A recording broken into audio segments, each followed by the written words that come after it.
അക്ഷരാർത്ഥത്തിൽ ചരിത്രം തന്നെയായിരുന്നു പ്രധാനമന്ത്രിയുടെ ദ്വിദിന കേരള സന്ദർശനം. മാറ്റത്തിൻ്റെ അലയൊലികൾ തീർത്തുകൊണ്ടുള്ള യാത്ര. ഇതിനിടയിൽ പര്യടനം, ഒപ്പം തന്നെ റോഡ് ഷോയ്ക്കിടയിൽ യാദൃശ്ചികമായി പദയാത്ര നടത്തിക്കൊണ്ട് പതിനായിരങ്ങളെ ആവേശഭരിതരാക്കി നീങ്ങിയ പ്രധാനമന്ത്രി. ഒപ്പം 3200 കോടി രൂപയുടെ വികസന പദ്ധതികൾ, മലയാള നാടിന് സമ്മാനമായി വന്ദേ ഭാരത്, യുവാക്കളെ ആവേശഭരിതരാക്കിക്കൊണ്ടുള്ള പ്രസംഗം. ഇതെല്ലാം കഴിഞ്ഞ് പ്രധാനമന്ത്രി മടങ്ങിയ ശേഷവും ആ അലയൊലികൾ മാറുന്നില്ല. ദ്വിദിന കേരള സന്ദർശനത്തിനെത്തിയ പ്രധാനമന്ത്രി നരേന്ദ്രമോദി സംസ്ഥാനത്തുയർത്തിയ ആവേശത്തിന്റെ അലയൊലികൾ ഇപ്പോഴും നിലനിൽക്കുമ്പോൾ പ്രധാനമന്ത്രിയുടെ സന്ദർശനവും അത് കേരള രാഷ്ട്രീയത്തിലുണ്ടാക്കിയ തുടർചലനങ്ങളും തന്നെയാണ് രാഷ്ട്രീയ കേരളത്തിന്റെ പ്രധാന ചർച്ചാ വിഷയം. ഏപ്രിൽ 24 വൈകിട്ട് 5 കൊച്ചി വില്ലിംഗ്ടൺ ഐലൻഡിലെ നാവിക വിമാനത്താവളത്തിൽ പ്രധാനമന്ത്രി എത്തിയത് മുതൽ 3200 കോടി രൂപയുടെ വികസന പ്രവർത്തനങ്ങൾക്ക് തുടക്കം കുറിച്ചു മടങ്ങിയതുവരെയുള്ള സമയം കേരളം അക്ഷരാർത്ഥത്തിൽ വലിയ ത്രില്ലിലായിരുന്നു. മാറുന്ന കേരളത്തിൻ്റെ കൃത്യമായ സൂചനകൾ തന്നെയായിരുന്നു പ്രധാനമന്ത്രിക്ക് കേരളത്തിൽ ലഭിച്ച വലിയ സ്വീകാര്യത വ്യക്തമാക്കിയിരുന്നത്. ഇത് ഇടതു വലതു മുന്നണികളെ കൃത്യമായി തന്നെ അലോസരപ്പെടുത്തുന്നുണ്ട്. അവരുയർത്തിയ കള്ളക്കഥകൾക്കും കള്ളപ്രചരണങ്ങളെയും എല്ലാം അതിജീവിച്ചുകൊണ്ടാണ് വലിയൊരു കൂട്ടം യുവജനങ്ങളടക്കം പ്രധാനമന്ത്രിയെ കേൾക്കാനെത്തിയത്. കേരളവും മാറുകയാണ്. രാഷ്ട്രീയ വ്യത്യാസങ്ങൾക്കതീതമായി നരേന്ദ്രമോദി എന്ന വികസന നായകനെ, റോൾ മോഡലിനെ പിന്തുണയ്ക്കുന്ന വലിയ ജനവിഭാഗം കേരളത്തിലുമുണ്ടെന്ന് തെളിയിക്കുന്നതായിരുന്നു കൊച്ചിയിലും തിരുവനന്തപുരത്തും നടന്ന റോഡ് ഷോകളും കൊച്ചിയിലെ യുവം സമ്മേളനവുമെല്ലാം. കസവുമുണ്ടും വെള്ളജുബയും ധരിച്ചെത്തിയ പ്രധാനമന്ത്രി മലയാളത്തിൽ അഭിസംബോധന തുടങ്ങി മലയാള മണ്ണിന്റെ ഹൃദയത്തിലേറുകയായിരുന്നു. മോഡിജിയുടെ ഈ റോഡ് ഷോ തടസ്സപ്പെടുത്താൻ സംസ്ഥാന പോലീസും സർക്കാരും പരമാവധി ശ്രമിച്ചിരുന്നു. സുരക്ഷാ കാരണങ്ങൾ പറഞ്ഞിട്ടാണ്. പക്ഷേ ആ സുരക്ഷാ വെല്ലുവിളികളെ മുഴുവൻ തൃണവൽക്കരിച്ചുകൊണ്ട് നടു റോഡിലൂടെ നടന്നുകൊണ്ടാണ് നരേന്ദ്രമോദി തൻ്റെ ചങ്കുറപ്പും തൻ്റെ ജനപിന്തുണയും തെളിയിച്ചത്. ഒരർത്ഥത്തിൽ മോഡിജിയുടെ കേരള സന്ദർശനത്തിലെ ഏറ്റവും ശ്രദ്ധിക്കപ്പെടുന്ന അധ്യായം ആ റോഡ് ഷോ തന്നെയായിരുന്നു. കൊച്ചിയിൽ റോഡ് ഷോയിൽ നീങ്ങുന്ന ജനനേതാവിനെ കാത്തിരുന്ന ജനങ്ങൾക്ക് മുന്നിൽ അപ്രതീക്ഷിതമായി കാറിൽ നിന്നിറങ്ങി കാൽനടയായി 1 കിലോമീറ്ററോളം ജനസഞ്ചയത്തെ അഭിവാദ്യം ചെയ്തു നീങ്ങിയ പ്രധാനമന്ത്രിയെ കരഘോഷവും പുഷ്പവൃഷ്ടിയുമായി അവർ എതിരേറ്റു. വെണ്ടുരുത്തിപ്പാലത്തിനരികിൽ നിന്നായിരുന്നു ജനനായകന്റെ മാസ് എൻട്രി.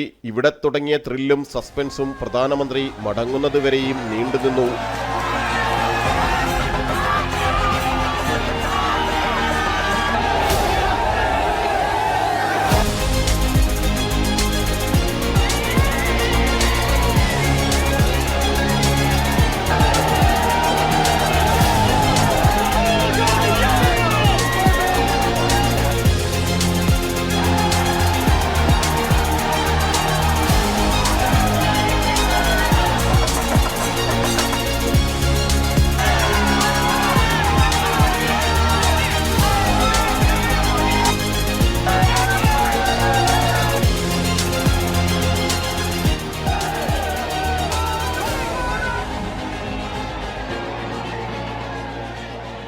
യുവാക്കളെ അഭിസംബോധന ചെയ്ത് സംസാരിച്ച യുവം 2023 നരേന്ദ്രവചനങ്ങൾ വികസന ഭാരത കുതിപ്പിൽ കൈകോർത്ത് നീങ്ങാൻ യുവതയ്ക്ക് പ്രചോദനമായി.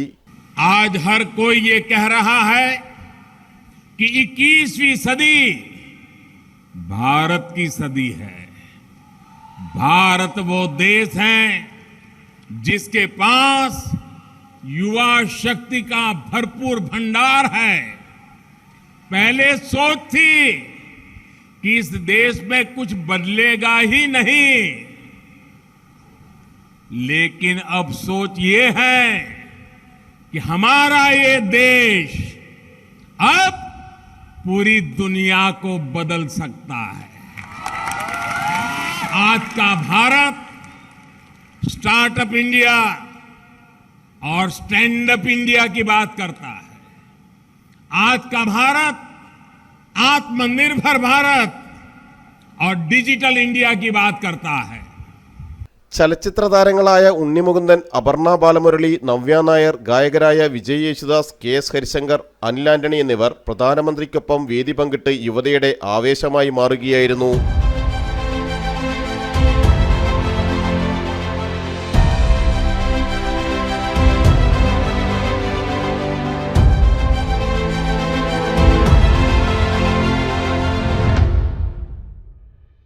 മതത്തിന്റെ അതിർവരമ്പുകൾക്കപ്പുറം കേരളത്തിൽ മാറ്റം അനിവാര്യമാണെന്ന് പ്രധാനമന്ത്രി പറയുമ്പോൾ ഇടതു വലത് ആശയ പാപ്പരത്തങ്ങൾക്കിടയിൽ കുടുങ്ങി അവർ ചാർത്തി നൽകിയ പ്രബുദ്ധനെന്ന സവിശേഷ വിശേഷണത്തിൽ നിശബ്ദരാകേണ്ടി വന്ന സമൂഹം ഹർഷാരവങ്ങളോടെ മാറ്റത്തിന്റെ കാറ്റാവുകയായിരുന്നു.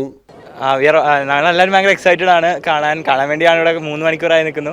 ഇനിയിപ്പോൾ നരേന്ദ്രമോദി വന്നാൽ മതി, അതാണുള്ള എക്സൈറ്റ്മെന്റ്. 29 വർഷത്തിൽ എനിക്ക് ഏറ്റവും അഭിമാനമായിട്ടുള്ളൊരു നിമിഷമാണ്.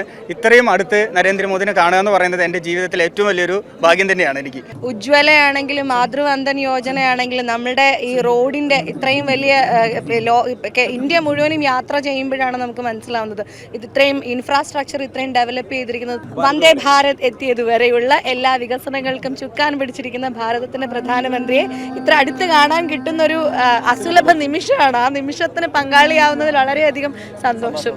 വളരെ ആകാംക്ഷയായിട്ട് കാത്തിരിക്കുന്നു. ആദ്യമായിട്ടാണ് ഇങ്ങനെ ഒരു അവസരം കിട്ടിയത്. നമുക്കൊരുമിച്ച് മുന്നേറാമെന്ന ആഹ്വാനത്തോടെ പ്രസംഗം ഉപസംഹരിച്ച നരേന്ദ്രമോദി തുടർന്ന് വില്ലിംഗ്ടൺ ഐലൻഡിലെ താജ് മലബാറിൽ ക്രൈസ്തവ സഭാ മേലധ്യക്ഷന്മാരുമായി കൂടിക്കാഴ്ചയും നടത്തി. വടക്കുകിഴക്കൻ സംസ്ഥാനങ്ങളിൽ ക്രൈസ്തവ സമൂഹം BJPയെ അകമഴിഞ്ഞ് പിന്തുണയ്ക്കുകയാണെന്നും കേരളത്തിലും പിന്തുണയുണ്ടാകണമെന്നും അഭ്യർത്ഥിച്ച പ്രധാനമന്ത്രിക്ക് മുന്നിൽ അവർ തീരമേഖലയിലെയും കർഷക പ്രശ്നങ്ങളും അവതരിപ്പിച്ചായിരുന്നു മടങ്ങിയത്. കേരളത്തിലെ പൊതുവായിട്ടുള്ള വിഷയങ്ങൾ സംസാരിച്ചു. പ്രത്യേകിച്ച് പല ഇടങ്ങളിലും പറഞ്ഞതുപോലെ തന്നെ ഇവിടുത്തെ കാർഷിക മേഖല, പ്രത്യേകിച്ച് മലയോര കാർഷിക മേഖലയിലെ പ്രശ്നങ്ങൾ, പിന്നെ ഈ തീരദേശത്തെ ഇഷ്യൂസ്, അതുപോലെ തന്നെ മത്സ്യബന്ധനത്തിലായിരിക്കുന്നവരുടെ പ്രശ്നങ്ങൾ, അങ്ങനെയുള്ള കുറേ പ്രശ്നങ്ങൾ, ജനങ്ങൾക്ക് കൂടുതലായിട്ടുള്ള കരുതലും കൂടുതലായിട്ടുള്ള സഹായവും കിട്ടേണ്ട ഒത്തിരി മേഖലകളുണ്ട്. അവിടെ കുറച്ചുകൂടി ഒരു ശ്രദ്ധയും ഒരു പ്രത്യേകമായ സെൻട്രൽ ഗവൺമെൻറ്റിൻ്റെ പാക്കേജസൊക്കെ കിട്ടുന്നത് നല്ലതായിരിക്കും എന്നുള്ള രീതിയിൽ സംസാരിച്ചു. പിന്നെ പൊതുവെയുള്ള ഭാരതത്തിലെ മൊത്തത്തിലുള്ള ഒരു വികസന മുന്നേറ്റം എല്ലാവരും റെക്കഗ്നൈസ് ചെയ്യുന്നൊരു കാര്യമാണ്. ആ വികസന മുന്നേറ്റത്തിൽ കേരള സംസ്ഥാനവും പുറകോട്ട് പോകാൻ പാടില്ല. സംസ്ഥാനത്തിനും പരിഗണന, രാഷ്ട്രീയത്തിന് അതീതമായിട്ടുള്ള പരിഗണന ഉണ്ടാവണം. ജനങ്ങളാണ് പ്രധാനം എന്നുള്ള രീതിയിലൊക്കെ സംസാരിക്കാനിടയായി. അപ്പം അദ്ദേഹത്തിൻ്റെ ആശയവും അദ്ദേഹം വിശ്വസിക്കുന്നതും പ്രവർത്തിക്കുന്നതും ജനങ്ങൾക്കാണ് പ്രധാനം. ജനങ്ങളാണ് അതിൽ മതമോ അല്ലെങ്കിൽ മറ്റ് രാഷ്ട്രീയത്തിനൊക്കെ അതീതമായി ജനങ്ങൾക്ക്, എല്ലാ വിഭാഗം ജനങ്ങൾക്കും പ്രയോജനകരമായ രീതിയിലുള്ളതായ ഭരണം, സേവനം, ശുശ്രൂഷ ചെയ്യുക എന്നുള്ളതാണ് അദ്ദേഹം വിശ്വസിക്കുന്നതും അദ്ദേഹം ചെയ്തുകൊണ്ടിരിക്കുന്നുവെന്ന് പറയുകയും അതോടൊപ്പം തന്നെ ആ മേഖലകളിലേക്ക് കൂടുതൽ ശ്രദ്ധ ചെലുത്താമെന്നുള്ള രീതിയിലും വളരെ പോസിറ്റീവായിട്ടാണ് സംസാരിച്ചത്. BJPയുമായിട്ടൊരു അകന്നു നിൽക്കേണ്ടതായ ആവശ്യമൊന്നുമില്ല. എല്ലാ രാഷ്ട്രീയ പാർട്ടികളും ഇതുപോലെ സഭാ മേലധ്യക്ഷന്മാരുമായിട്ടും ഒക്കെ ബന്ധപ്പെടാറുണ്ട്. അത് സ്വാഭാവികമായിട്ടും അങ്ങനെയുള്ള ബന്ധങ്ങൾ ജനങ്ങളിൽ ഉണ്ടാക്കാവുന്ന അല്ലെങ്കിൽ ജനങ്ങളിൽ ഉണ്ടാക്കിയേക്കാവുന്ന ചിന്ത, അത് ചിലപ്പോൾ പോസിറ്റീവായിട്ട് വരാം. എന്ന് വെച്ച് ജനങ്ങളുടെ മനസ്സിൽ വലിയ മാറ്റങ്ങൾ ഉണ്ടാകുന്ന നിർബന്ധമൊന്നുമില്ല. പക്ഷെ അതെല്ലാം നല്ല നിലയിൽ ചിന്തിക്കാനും അങ്ങനെ പ്രവർത്തിക്കാനും ഒക്കെ കഴിവുള്ള ഒരു ജനസമൂഹമാണ് നമുക്കിടയിലുള്ളത്. അപ്പോൾ ആ ബന്ധങ്ങൾക്ക് ചില മാനങ്ങൾ അല്ലെങ്കിൽ ഈ കൂടിക്കാഴ്ചകൾ ചില മാനങ്ങൾ ജനങ്ങൾ കണ്ടെങ്കിൽ അതിൽ തെറ്റ് പറയാൻ ഒക്കത്തില്ല.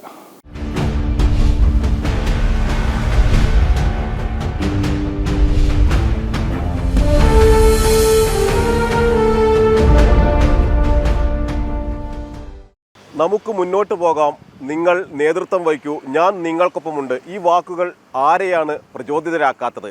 ആരിലാണ് ആവേശം പകർത്താത്തത്? ഈ ആവേശം തന്നെയാണ് പ്രധാനമന്ത്രി ഓരോ കേരളീയനും നൽകിയത്.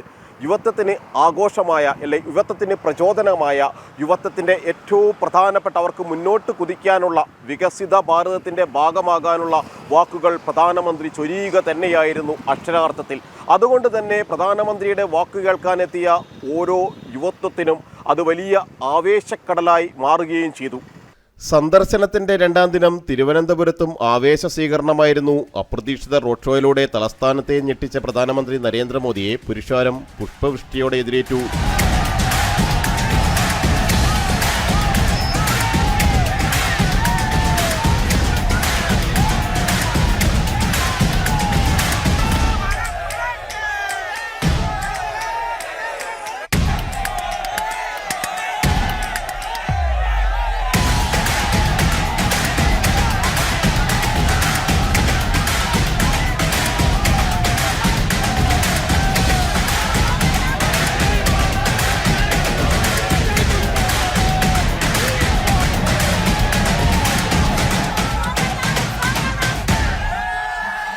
കേരളത്തിൽ വിവിധ സർവേകളിലും മറ്റുമൊക്കെ കേരളത്തിലെ യുവാക്കൾ നരേന്ദ്രമോദി സർക്കാർ ഈ രാജ്യത്ത് യുവാക്കൾക്കായിട്ട് വിദ്യാർത്ഥികൾക്കായിട്ട് നടപ്പാക്കുന്ന പദ്ധതികളും അതുപോലെ തന്നെ ഈ രാജ്യത്ത് നടത്തുന്ന വികസന പ്രവർത്തനങ്ങളിലൊക്കെ വലിയ താല്പര്യമുണ്ട്.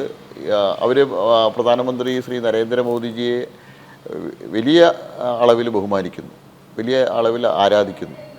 അത്തരം യുവാക്കളെ സംഘടിപ്പിക്കുക, അത്തരം യുവാക്കൾക്ക് നരേന്ദ്രമോദിജിയുമായിട്ട് ഇടപഴകാനുള്ള ഒരു അവസരം ഉണ്ടാക്കുക എന്നുള്ളതിൻ്റെ പേരിലാണ് ഈ യുവം സംഘടിപ്പിച്ചത്.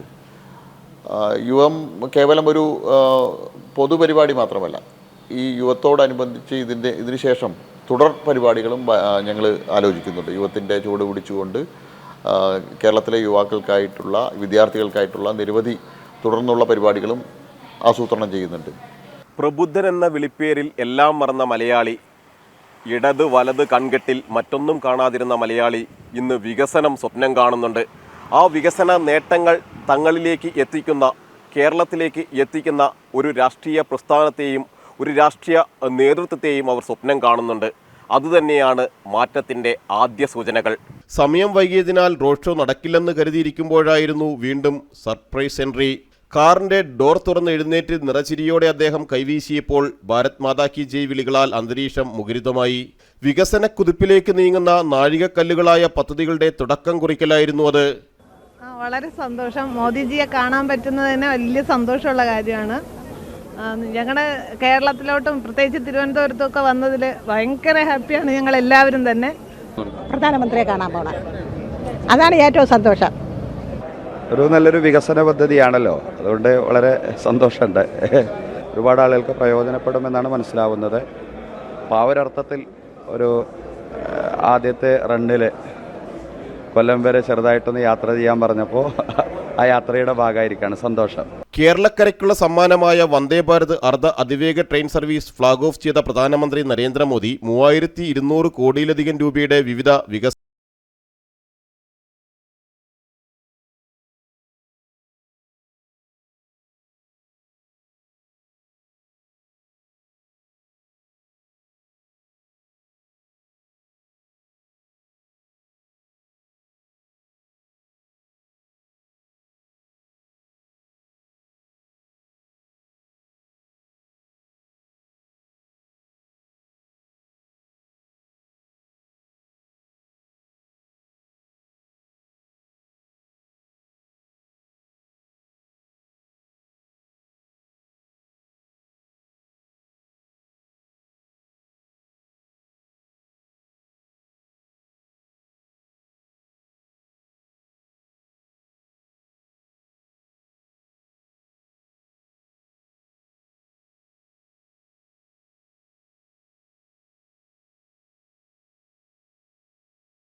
केरला को अपनी पहली वंदे भारत ट्रेन मिली है। आज कोच्चि को वाटर मेट्रो की नई सौगात मिली है। रेलवे से जुड़े अनेक प्रोजेक्ट्स मिले हैं। कनेक्टिविटी के साथ साथ आज केरला के विकास से जुड़े और भी प्रोजेक्ट्स का लोकार्पण और शिलान्यास हुआ है। विकास के इन सभी प्रोजेक्ट्स के लिए केरला के लोगों को बहुत बहुत बधाई। केंद्र में एक निर्णायक सरकार, भारत के हित में बड़े फैसले लेने वाली सरकार। दूसरा, केंद्र सरकार द्वारा आधुनिक इंफ्रास्ट्रक्चर पर अभूतपूर्व निवेश। तीसरा, अपनी डेमोग्राफी यानी युवाओं के स्किल पर इन्वेस्टमेंट। और चौथा, ईज ऑफ लिविंग और ईज ऑफ डूइंग बिजनेस को लेकर केंद्र सरकार का कमिटमेंट। വന്ദേ ഭാരതിൽ കുട്ടികളിരുന്ന ബോഗിയിൽ കയറി അവരോട് കുശലാന്വേഷണവും നടത്തി.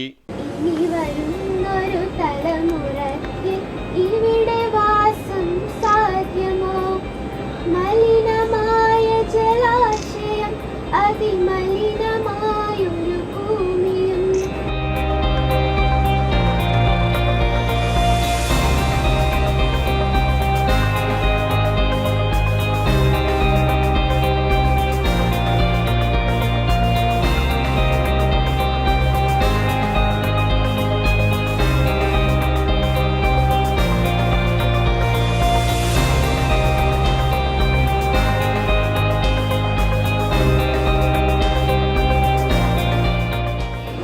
Are you from? मैं ट्रिवेंड्रम से हूँ।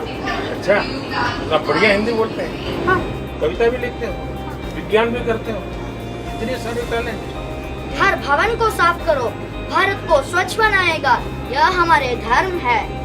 प्रकृति को नुकसान मत करो, पृथ्वी को संभाल करो, भारत को स्वच्छ बनाएगा, यह हमारे कर्म है। गंदगी सारी दूर करो, स्वच्छ भारत का निर्माण करो, भारत को स्वच्छ बनाएगा, यह हमारे पहचान है। अच्छा, अभी प्लेटफॉर्म कैसा लगा? स्वच्छ लगा?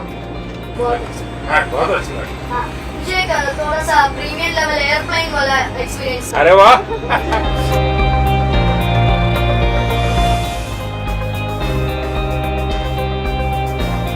ये कौन है? मैंने कोशिश की आपके चित्र बनाने के लिए।